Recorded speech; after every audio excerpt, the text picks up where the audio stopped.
Good afternoon, the students of class 8.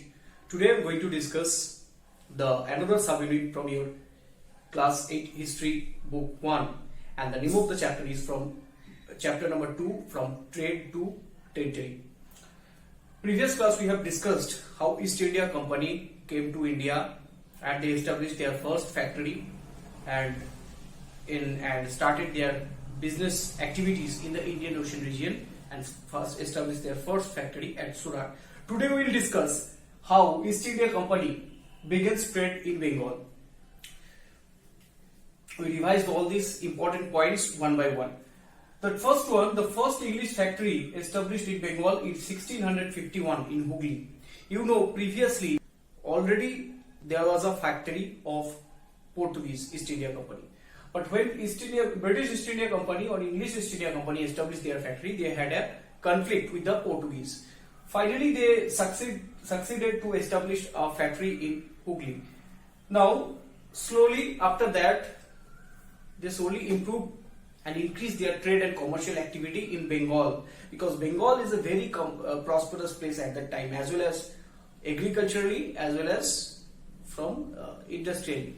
The Bengal's cotton textiles and silk textiles are very famous all over the India as well as all over the world. So they came for those commodities which are in great demand in Europe, purchase those things from Bengal.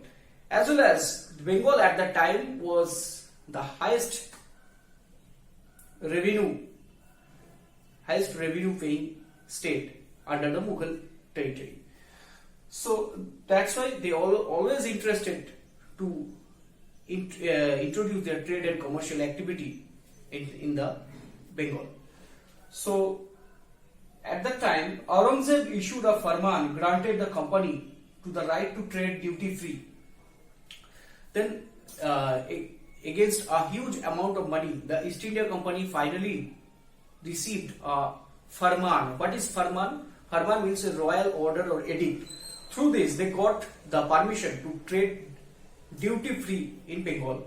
That Bengal Nawabs cannot collect any duty from the British East India Company because they already paid some money to Mughal Emperor for this and got the right. Next, slowly they influenced more in Bengal trade, commercial activity as well as in politics, and they manipulate their all other privileges, and they convinced the merchants and the traders to establish their settlements near their factory in Hooghly.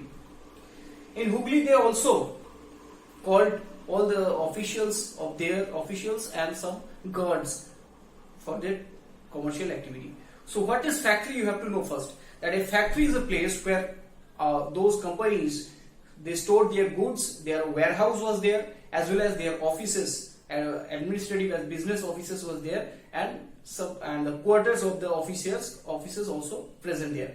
And on those factories, they appointed some guards also to protect their goods and commodities from the other companies or pirates.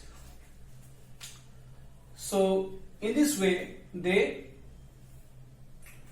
more powerful in Bengal trade and commercial activities in Bengal trade. So in 1696 they built a fort more forward than in the Hooghly River, and it is very near than the estuary of in the Bay of Bengal. So it is very easy for them to and protect their ships and their commodities from the foreign attackers or other East India Company. So it is very often, you have already know that most of the time they sank each other's ships, they plundered each other's goods and all these things, and this type of commercial rivalry always there. So that's why this fort helped them a lot. And name of the Fort William. Yes, it is now today the headquarters of Eastern Command of Indian Army. So after 2 years of building of this fort, they bribed Mughal officials and got the right over the zamindari of 3 villages near the fort and established a new city with 3 villages, and name of these villages are Shutanuti, Govindapur and Kolkata, and the name of the city is Calcutta, and today it is known as Kolkata. With the establishment of Kolkata, it helped them to improve their trade and commercial activity and also protect their goods more effectively. And after 1696, when there some army also resides in the Fort William, so the Portuguese piracy almost finished in the Indian Ocean region and also in Bengal. And they also captured their trading post of the Portuguese in Hooghly, and they uprooted the Portuguese from the Hooghly. So what happened? But there is a problem. They already got the farman from the Mughal Emperor Aurangzeb, but they misused the farman for their private trade.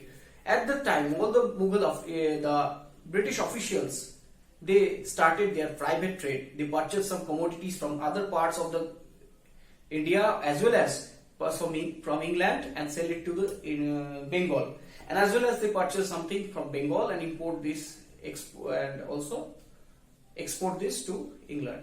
So in this import export trade, they never gave any duty or revenue any duty to the Bengal's officials, Bengal Nawab's officials.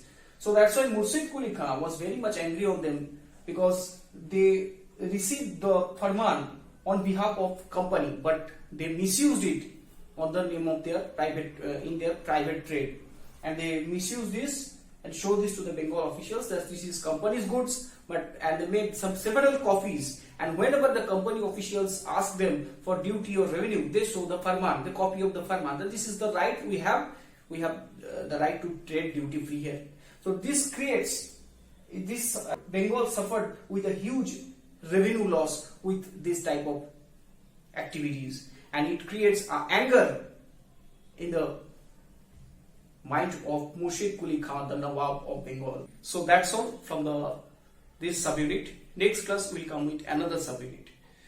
Till then, don't forget to like and subscribe. Keep learning and keep reading those chapters carefully. Thank you for watching.